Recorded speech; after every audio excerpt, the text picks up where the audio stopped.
Hello again, everybody, and welcome to another edition of The Experience Maker live on LinkedIn, episode 5.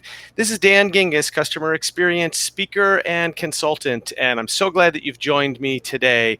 I am really excited about today's guest, who is a good friend of mine. I met her at the National Speakers Association Influence event last year, and her name is Marquesa Pettway. She is a business reinvention strategist, a speaker, and coach. She's actually been a coach for me and helped me out immensely. She's the second professional speaker to earn the Certified Speaking Professional designation in New York, which is the highest designation you can achieve as a speaker. And now she runs an awesome program called Speakerpreneur, which I have gone through, which helps speakers identify additional revenue streams. Marquesa, how are you today, my friend? I am so excited, Dan. I am doing fabulous. Marquesa is the virtual communications goddess. Spends a lot of time on Zoom doing courses and live streaming. In fact, we are, I believe, live streaming on your Facebook right now, as well as my LinkedIn. I'm getting it up and going, Dan. Awesome. That is fantastic. Well, that is, we're going to talk about that in a minute, because that's obviously becoming more important, especially with recent events. But Marquesa, tell us a little bit about your background and kind of how did you end up where you are today? Oh, yes. I love that question, Dan.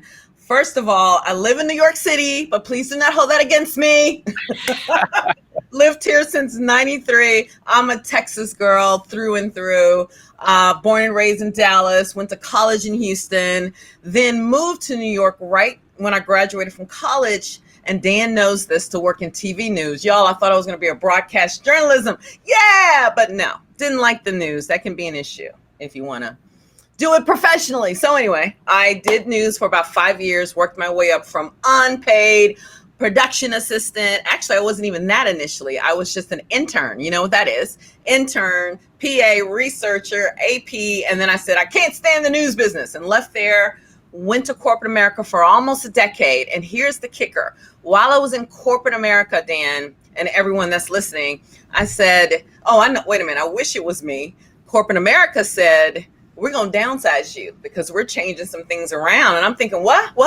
I'm about to get married and I'm all settled in.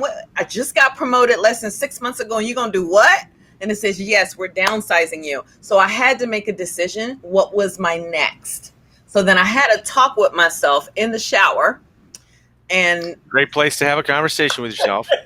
And I said, self, if you could do anything, forget about your bills, forget about that cat you support, forget about all these responsibilities. What is it that you can do? You are living in a city of dreams. Come on now. And I said, I'd like to be a motivational speaker. Of course, I didn't know I knew the core of it, but I didn't know the how of it. And this is a good lesson for anybody that's listening. It's okay to not know the how, just know the what. So I made that decision.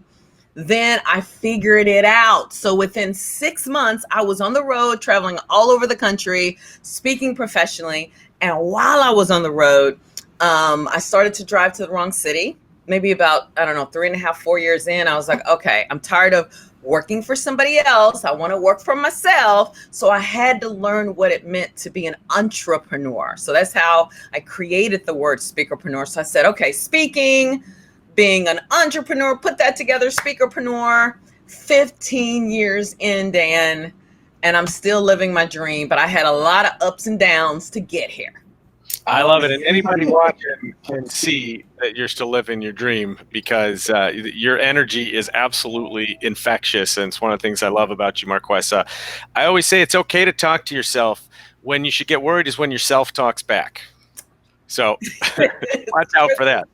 And I feel you too, because I think I've told you my joke. My joke after being an entrepreneur now for a little over a year, or solopreneur, is I like working for the Dan a lot better than I liked working for the man. So it is nice when you can create your own schedule and focus on the things that you really love. So I wanted to talk to you about a few things today. And just for those listening, this is an unscripted program. So Marquesa does not know what I'm going to ask her right now. And don't worry, I'm not going to throw you any crazy curveballs or anything. But why not? I like that. but it is an experience show. And so I want to talk to you a little bit about experience. And one thing that I think people don't know unless they saw my tweet earlier today is that the name of this show, and in fact, the name of my business, The Experience Maker, actually is courtesy of a one-on-one session that I had with Marquesa in Harlem. And we just had this aha moment. I remember we were going through looking at trademarks and URLs and Twitter handles and came up with a bunch of names, threw a bunch of names out. And then we hit on The Experience Maker, and you and I just looked at each other. We're like, that's it. Yes, we did. And I love it. It's been great, and it's really been it's really part of my being and my brand. It is my brand now, and so I thank you for your help in that. It was really awesome. So I've also used you as an example in my keynote speeches because I love to give lots of examples of how people can be. My methodology is called WISER, which stands for witty, immersive, shareable, extraordinary, and responsive. And one of the places where I think you're witty is actually your login page.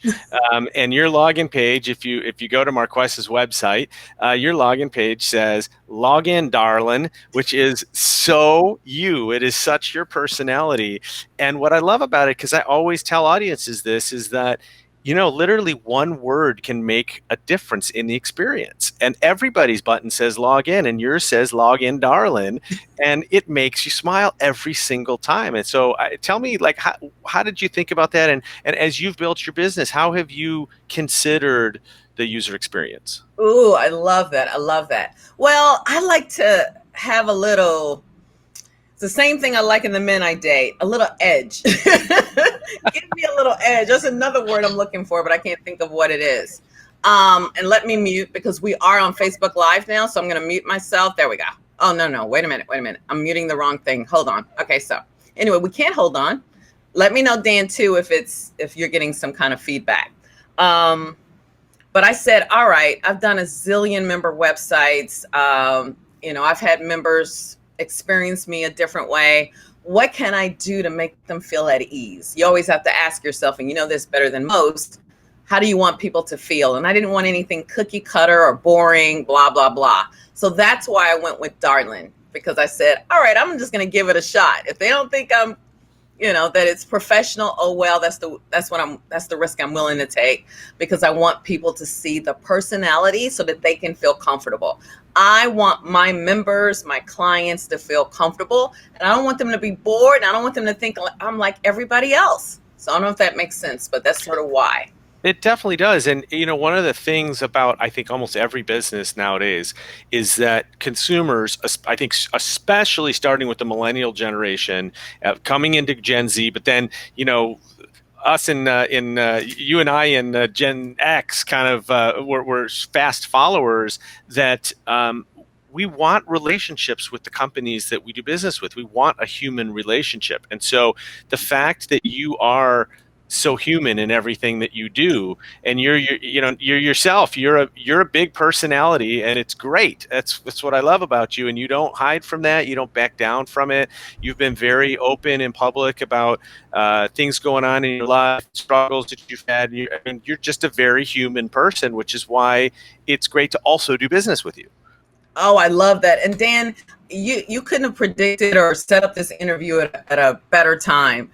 The other day I had an interview out of state, and I made a bold move. I said, you know what? I don't want to go in what everybody expects me to go in. That corporate look. But I'm not trying to be trashy either. I said, I want to go in a look that makes people go, whoa, what is she communicating here? And I decided I need the look to represent my personality, because I'm going to talk about a little bit about technology, and technology glazes people's eyes over. I don't know if just like financial, it glazes your eyes over, right? It makes you Oh, go, sorry. What were you saying? exactly. So I said, I want to put on something that's fun, that will make people feel like I want to listen to her and I want to take it in. So I'm always thinking about, what do I want that person to think when they're looking? Because we make decisions with what we see before we make decisions about what we hear. Absolutely, and especially as speakers, our our look is part of our brand. Like, I had a actually something. I'll give you two examples. Yesterday, a couple days ago, I was at Social Media Marketing World, and I decided when I put out my speakers reel last year, everybody loved it, but I got one piece of feedback from three different women independently. They were all women, and they said you got to stop wearing tan sport coats because of your skin tone, and like it just sort of all bleeds in and whatever. I'm like, all right, fine, it's my favorite sport coat, but I'll forget it. I won't do it. And I looked at the rest of my sport coats, and I'm like, they're all just kind of plain. Like I got a gray one and a dark green one, whatever. So I went shopping, and I found a bright blue suede jacket, and I was like, that is what I'm wearing on stage. And I wore a really colorful shirt. Normally I wear a plain shirt, and I wore a very colorful shirt, and I wore jeans, which is none of that is my brand. Normally I'm in khakis or slacks. I'm in a kind of a sport coat, but a maybe conservative sport coat and a plain shirt. And I felt so good doing it. And I was like, okay, this is me. And then the other thing, which is kind of funny, it's related, is you know that I have a new girlfriend, and upon feedback from her, I recently shaved off the goatee. And I knew people, something was people missing. look at me, right, and they're like, "What's different?" Oh my gosh. And so I changed that at the same time. And but it is funny. The point there being is that especially when you are your own business, when you're selling yourself, the things that you wear and how you look and how you talk. Makes a big difference. What I loved about the Login Darlin is that you brought that into the digital space as well, and you made it very connected, so that it's like you don't just have. I don't even have to have ever seen you or heard your voice, but if I get to your website, I know you've got a good personality, that you're funny and fun, just by adding literally one word to your login button, which I think is awesome. Thank you, Dan. It makes me feel good. And you know what? And I heard this from Jeffrey Hazlett, who's known very well in NSA circles and just in the industry, that you got to be yourself. Nobody is better at being yourself than you. Own it. I mean, everywhere he goes, he wears jeans and a cowboy hat. Yeah. Some of the other ones. And so it's funny, but it took me a while before I decided to do that in the industry as a professional speaker and as a speakerpreneur. It's just be yourself. Yeah, absolutely. So I want to pivot now to an issue that is actually very, very current, and this is not meant to be a newsworthy show, but we're up to the minute here, and that is the coronavirus and how the coronavirus is affecting the speaking and events industry. So for listeners that don't know, there have been a lot of events that have been canceled recently, some very large events. Facebook F8 recently canceled, Google canceled an event, other companies are telling their employees they can't travel. And one of the unforgotten populations in this is speakers who make their living being on stage. And if there's no events, it's a lot harder to do that. Marquesa, you have always been, as well as a live speaker, you have always been a virtual speaker.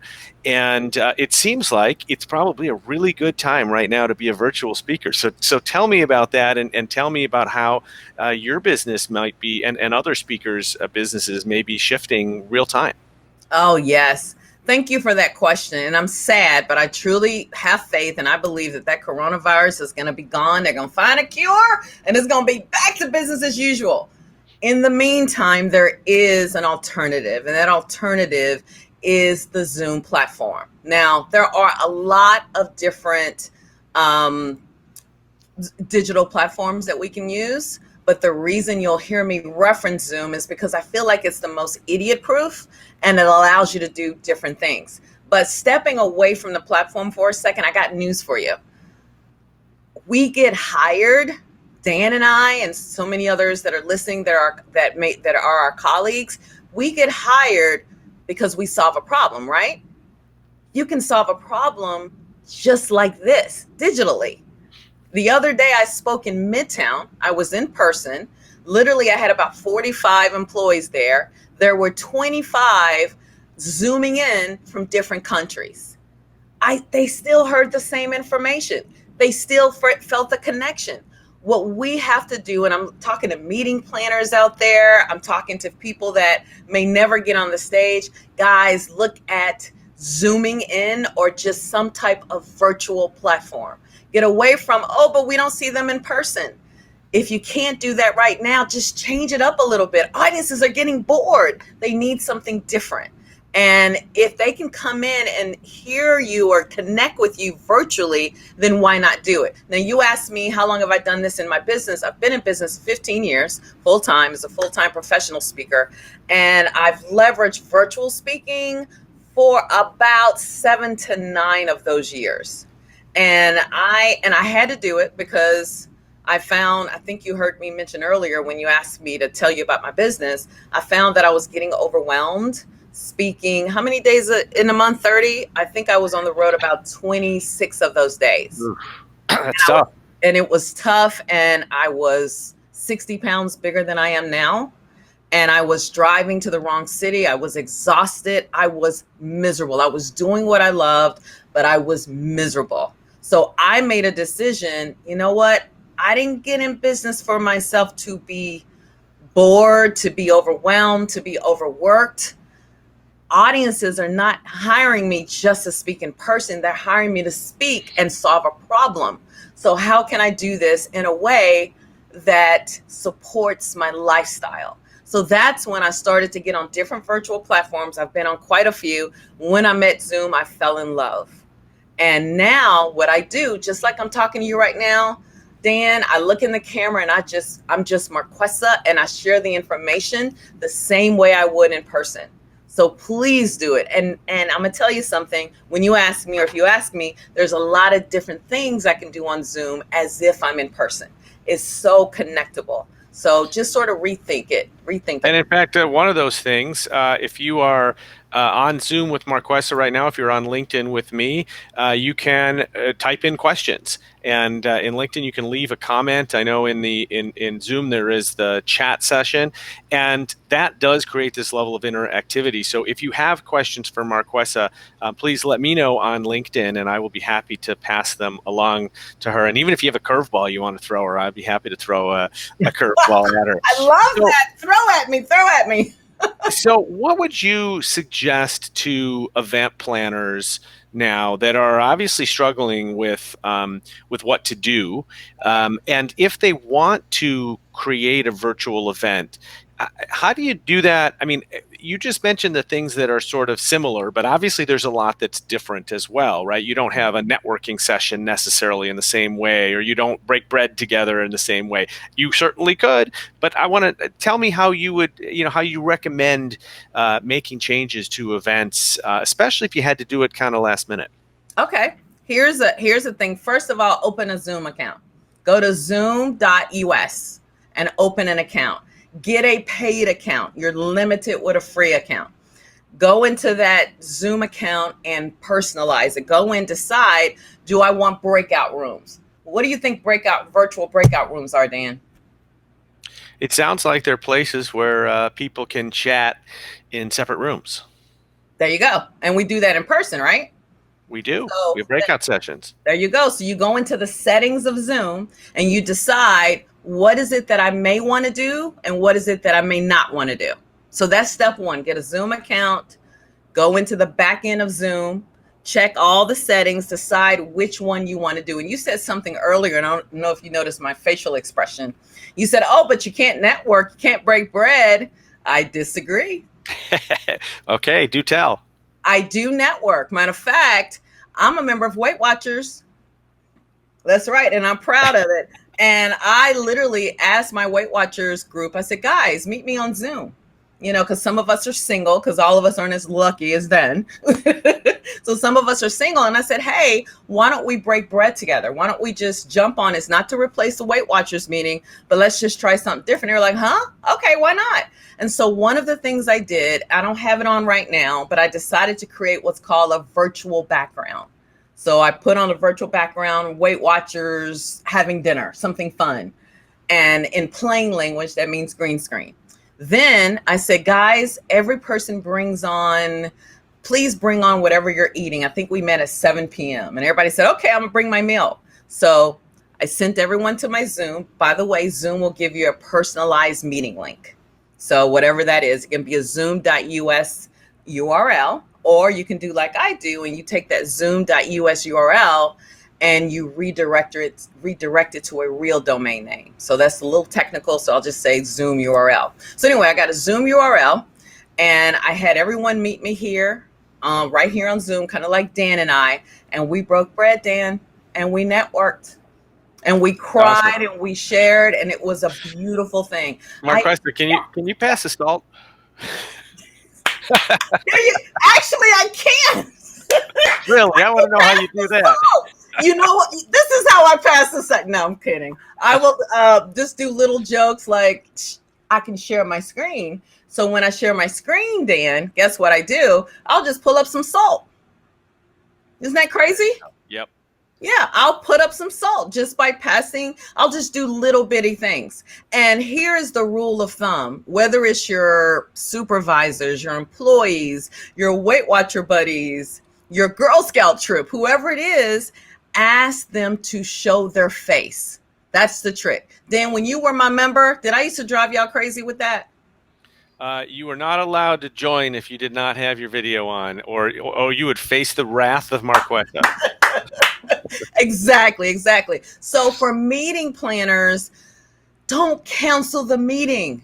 Maybe downsize the meeting or mix it up, right? Reach out to me. I've gotten like 10 calls just in the last week on how do I leverage Zoom? How do I use Zoom in my business? How can I use it for 500 employees? It's simple. Just change it up. Give people a different experience. Okay. And the last thing I'll say before I just transition into you can ask me whatever you want, is everything you can do in person, you can do in Zoom. I can stand up if I wanted to and just, lean in a little bit. As long as I'm giving you eye contact, that's all that matters. And as long as you can hear the sound of my voice, I'm still going to tell stories, give you examples. I can still share my slides. You get me? I can still move people around to breakout rooms. I can put up a virtual background to have a little bit more fun. You can do just about everything. All you got to be willing to do, meeting planner, speaker, or whoever else needs to do this, is just think outside the box. Get a little and participate. Yeah, just participate. Do something a little different. Yeah, I think the fear, and one of the reasons why Marquesa requires the video is that you log in on the computer and you start multitasking, you're checking your email, you're doing this and that, and it's a little harder to do that in person, or let's just say it's a little easier to do that when you're sitting by yourself on a computer. And I think, if you're an attendee, the idea is you get out of it what you put in it. So if you're participating, you're gonna get more out of it. And as an event planner, I think it's really about just encouraging people to essentially pretend that they're in the room and do the way that they do it, right? And put your eyes on the speaker, take notes, ask questions, applaud when they're done. Yay, great job, Marquesa. And something else too, Dan, you said something real quick. You said something we do in person, and not necessarily if we have a large group, a keynote of, 500 more, we don't necessarily do this. But if we have, 100, 500 or fewer, maybe 300 and fewer, we may try to do some interactivity. Am I right? Of course. And we do that by calling on people, or we'll do that by asking a question and asking people to raise their hand. You can do the same thing on Zoom. Yes, I've been called on by Marquesa more than a couple of times, so I know what that's like. Marquesa uses the Socratic method when she's teaching a class. You're just telling on me, Dan. You're telling No, on but it's all good. And me. actually, because we only have a couple minutes left, I do want to say that I highly recommend your services, both for speakers, but also, again, where you helped me the most really was just in branding what I was already doing, and kind of getting me to think about it a different way, focusing on not just the features and benefits of what I provide, but the why and the how it helps the clients, right? And even the way that I talk about it now. And that's why I loved the word experience, the experience maker, was because that's not actually meant to describe me. It's meant to be the result of what happens when you work with me, is that you become the experience maker at your company. And it's one of the reasons I really liked that name, because I felt like, and that's what this show is about too, is bringing on people who are experience makers in their business. And you are absolutely an experience maker in the speaking business, in the virtual business, in the coaching business. And I just wanted to say thank you, because you've done a lot for me, and it's been a lot of fun. And Dan, I have to say, first of all, congratulations on your fabulous podcast and show. LinkedIn must love you because you're one of the few people, I don't even have one, y'all, that has a LinkedIn Live account. But Dan, your heart, I know your heart. You have your Thank you. heart. I've always said that about you. Thank you. Well, anybody that hears you or experiences you will love you because of your heart. So just never change, because well, thank you. I appreciate it. I did feel like, even when I was in the business world, that passion was what led the way for me. And sometimes it got me in trouble, frankly, that, sometimes passion can get a little bit, you got to rein it in sometimes, but it is who I am. I know you are the same. And it's like, again, I think one of the cool parts for anybody that's ever thought of going out on your own is, when you're a solopreneur, you be who you want to be, and you don't have to follow any norms, or ask for legals and compliances approval or anything like that. You kind of go and do it how you want to do it, and I do think that's a ton of fun. Marquesa, how can people get a hold of you if they want to connect with you, or do business with you? Great. Well, I'm on all social media platforms, especially if you're on LinkedIn. Just type Marquesa Pettway. But if you're thinking, I want to know not only how to leverage virtual speaking, but I want to create income streams, and I would love you to help me like you helped Dan, then go to zoomstrategically.com. That's zoomstrategically.com. Guys, I've had to push it out, Dan, because of all the requests coming in. I have a Zoom Strategically course launching. This is the second time I'm doing this, at the end of the month. So you want to go there and get on the wait list. If you want to talk to me directly, I'm going to tell you to go to speakerblueprint.com, complete some information. You'll get on my calendar, and you and me will talk via what? Zoom. I do not talk to you. I have to tell you this, Dan. Some of my friends were literally telling me off, going, my cousin made fun of me. Marquesa, I get that you like Zoom, but if I'm planning a birthday party for you, pick up the darn phone. So I'm learning how to pull back, because I'm so addicted to Zoom that I do it in every area of my life. I will not date a guy unless I see him on Zoom. So I know I'm getting a little too personal. So again, zoomstrategically.com or speakerblueprint.com. I love it. Well, Marquesa Pettway, I appreciate you so much. Again, Marquesa is a business reinvention strategist, speaker, and coach, including coach of Dan. That's COD for short. And thank you so much for being an experience maker in your business, and also for being on the Experience Maker show. I really appreciate it. Thank you. And we'll see you next week at 4 p.m. Eastern for another Experience Maker. Thanks again for tuning in.